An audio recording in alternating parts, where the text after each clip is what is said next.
आज आपल्या कोल्हापुरात राजेश चषकची फायनल मॅच होती. मग त्या मॅचला पण जायचं. आता कॉलेज पण चुकून झालं नव्हतं, त्यामुळे मी कॉलेजवरनं मॅचला जायचं ठरवलं. कॉलेजवर गेलो, प्रॅक्टिकलचं काम निपटलं आणि बाहेर बसमधनं शाहू स्टेडियम पर्यंत आलो आणि मग पहिला तिकीट काढून. आज मॅचला तर लय वाईट गर्दी होती, त्यामुळे पीटीएमच्या साईडनं जाणं अवघड होतं. त्यामुळे मी गोखले कॉलेजच्या दरवाजात आत आलो. तर असलं वाईट लागालतं काय सांग. मग पटकन पीटीएमच्या ब्लॉकला येऊन बसलो. मग लगेच 30व्या मिनिटाला मंडळीनं लगेच गोल पण चढवली. मॅच पूर्णपणे मंडळच्या हातात होती. त्यानंतर पाटाडेल तालमीच्या अरबाज पेंडारीनं गोल चढवून एकेकाशी लीड मिळवली. मध्यांतापर्यंत स्कोर 1-1 होता. लिंब्याने एक खतरनाक गोल मारून 2-1 आघाडीवर आणलं. मग पोरगा दंगा करा ऐकतात होय.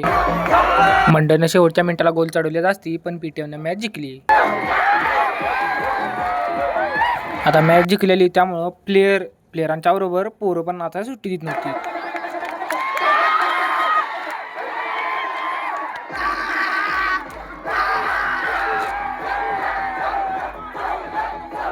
आता ही मॅच खरी एल क्लासिको झाली, कारण यात लिंबू आणि करण बेंद्रेचा परफॉर्मन्स एकदम टॉपच झालेला. आता मॅच तर बघून झालती, त्यात आपल्याला घराची ढिगभर काम. आज मॅचला काय स्प्लेंडर आणा नव्हती, कारण मी कॉलेजवरनं डायरेक्टच मॅचला, त्यामुळे घराला येऊन पहिला जेवलो आणि जेवून झाल्यावर आपल्याला जायचं होतं फुल आणायला. आता फुल म्हणजे काय झेंडू बिंडूचं फुल नव्हतं, आपल्याला आणायचं बॅडमिंटनचं फुल. त्यामुळे आपल्या इथं मिरजकडे टिकटेत असलेली लवली स्टोअर मध्ये गेलो आणि पहिला फुल घेतलं. आता उद्या रंगपंचमी, त्यामुळे कलर पण घेतलो.